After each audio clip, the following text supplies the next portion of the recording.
প্রিয় দর্শক আসসালামু আলাইকুম। Welcome back to my channel star Jahan blog চ্যানেলে আপনাদের সবাইকে জানাই স্বাগতম।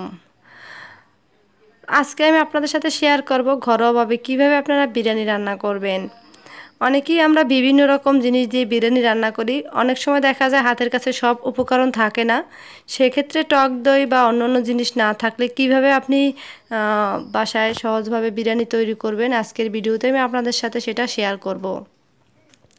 তো চলুন তাহলে দেখে নিই আমরা বিরিয়ানি রান্না করছি কিভাবে এবং কী কী দরকার হয় আমাদের, বা ঘরোয়া কী কী জিনিস আমি ব্যবহার করছি। তো এখানে আমি 1 কেজি 1.5 কেজির মতো মুরগির মাংস নিয়ে নিয়েছি, ব্রয়লার মুরগি। আর মুরগিটা আমি একটু হালকা মরিচ পাউডার দিলাম এবং একটু লবণ দিলাম, আর 2 টেবিল চামচ ভিনেগার দিলাম। ভিনেগার দিয়ে আমি এটাকে ম্যারিনেট করে রেখে দেব আধা ঘন্টার জন্য। তো ম্যারিনেট করে রেখে দিলাম। আর টক দই দেবো না, কারণ আমার বাসায় বৃষ্টিতে টক দই আনা পসিবল না, তাই আমি টক দই ছাড়াই আজকে বিরিয়ানিটা রান্না করব। তো কিভাবে আমি বাসায় সহজ উপকরণ, বাসায় যেসব উপকরণ থাকে সেটা দিয়ে কিভাবে বিরিয়ানি রান্না করলাম দেখুন আজকের ভিডিওতে। তো আমি এভাবে হাত দিয়ে ভালো করে মেখে নেব, মেখে তারপরে ম্যারিনেট করে রেখে দেব আধা ঘন্টার জন্য। আর এখানে আমি তেল দিয়ে নিয়েছি, তারপর আমি 1.5 কাপের মতো পেঁয়াজ বেরেস্তা করে তুলে রাখবো আগে। তো আমার পেঁয়াজটা ব্রাউন কালার হয়ে গেলে আমি তুলে রাখবো। তো সম্পূর্ণ পেঁয়াজ আমি উঠিয়ে ফেলেছি। তো এখন আমি এখানে দিয়ে দেব ম্যারিনেট করা গোশ, কারণ আমি মুরগির গোশটা একটু ভেজে নেই, তাহলে আমার কাছে ভালো লাগে আর ফ্লেভারটা অনেক সুন্দর আসে, বাচ্চারাও খুব লাইক করে, সেজন্য আমি হালকা একটু ভেজে নেই। তো এভাবে সব গোশ আমি ভেজে নেব। তো এখানে আমি আদা বাটা আর রসুন বাটা দিয়ে দিলাম 1.5 টেবিল চামচ এরকম। আর এখানে দিয়ে দিলাম পেঁয়াজ, 1 কাপ পরিমাণ পেঁয়াজ বাটা। আর এখানে আমি দিয়ে দেব কাঠবাদাম, আমি এটাকে পেস্ট করে নিয়েছি। তো সব ধরনের মশলা আমি এখানে দিয়ে দেব, আর একটু পানি দিয়ে দিছি। আর এখন 1 প্যাকেট মশলা দিয়ে দিছি।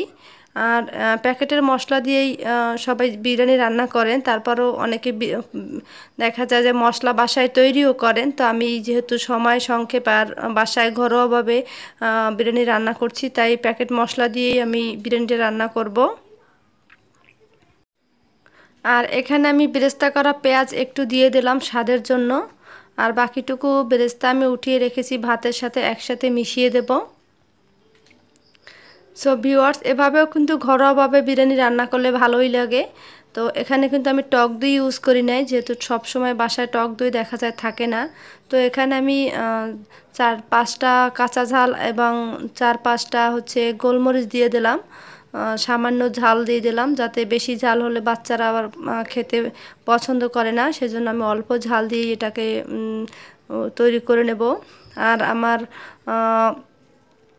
এখানে আমি স্বাদ মতো দিয়ে দিলাম লবণ। সাথে আমি আরও একটা জিনিস অ্যাড করব, সেটা হচ্ছে চিনি, একটু স্বাদের জন্য চিনি দিয়ে দিলাম। তো চিনিটা আপনারা সম্পূর্ণ অপশনাল, এটাকে আপনারা বাদ দিতে পারেন। তো আপনারা চাইলে, বাচ্চারা যেহেতু লাইক করে আমার কাছে, তো সেই জন্য আমি একটু চিনি দিয়ে দিলাম। প্রিয় দর্শক, এই পর্যায়ে আমি এখানে 2 চামচ গুঁড়ো দুধ দিয়ে দেবো, যেহেতু আমরা এখানে টক দই ব্যবহার করে নেই। তো সবসময় যে আসলে টক দই দিতেই হবে বা না থাকলে যে বাসায় বিরিয়ানি সম্ভব না, এটা আসলে কিছু না। টক দই না থাকলেও বাসায় বিরিয়ানি তৈরি করা যায়, যেহেতু 1-2টা উপকরণ যদি না দিই তাতে কোনো প্রবলেম নাই। তো আমার কাছে ছিল না বিধায় আমি টক দইটা ব্যবহার করিনি। তো আমার কাছে গুঁড়ো দুধটা বেশ ভালোই লাগে, কারণ এটা দিলে ফ্লেভারটা একটু অন্যরকম মনে হয় আমার কাছে, তাই আমি গুঁড়ো দুধটা এখানে ইউজ করলাম। আর এটা হয়ে গেল, আমি চালটা ধুয়ে নেব। তো এখানে আমার 1 কেজি পরিমাণ চাল আছে, বাসমতি চাল নিয়ে নিয়েছি আমি। তো চাল আমি ভালো করে ধুয়ে তারপরে আমি ভাতটা সেদ্ধ করে নিব। আর অনেক সময় দেখা যায় আমি চালটার একবারে ভেজে রাইস কুকারে পোলাওর মতো রান্না করে তারপরেও লেয়ারের মতো দিয়ে তারপরে রান্না করি। আজকে আমি এভাবে রান্না করব।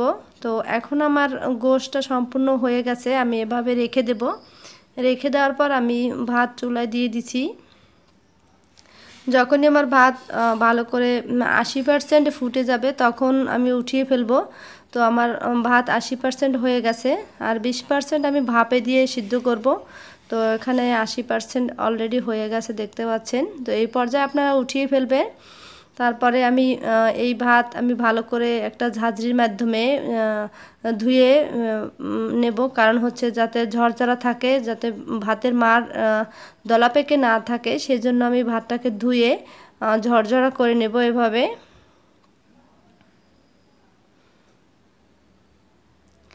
তো আপনারা দেখতেই পাচ্ছেন এভাবেও কিন্তু বাসায় ঘরোয়াভাবে বিরিয়ানি রান্না করা যায়। তো আমি ভাতটাকে একটু সময় রেখে দিলাম যাতে পানিটা ঝরে যায়। তো আমার পানি ঝরে ভাত বেশ ঝরঝরা হয়ে গেছে। তো এ পর্যায়ে আমি এখানে রাইস কুকার নিয়ে নিয়েছি, রাইস কুকারে আমি ভাপে দিয়ে দেব।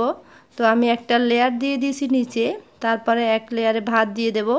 এভাবে করে আমি সম্পূর্ণ ভাত একটার পর একটা লেয়ার দিয়ে আমি সব ভাত রাইস কুকারের ভিতরে দিয়ে দেব। তো ভিউয়ার্স, আশা করি আপনাদের কাছে ভিডিওটা ভালো লাগবে, আর আপনারা সবাই আমাকে অনেক সাপোর্ট করেন, সেজন্য আমি খুবই হ্যাপি। আমার কাছে খুবই ভালো লাগে যে আপনারা আমাকে এত সাপোর্ট করছেন, এত এত ভালোবাসা দিচ্ছেন।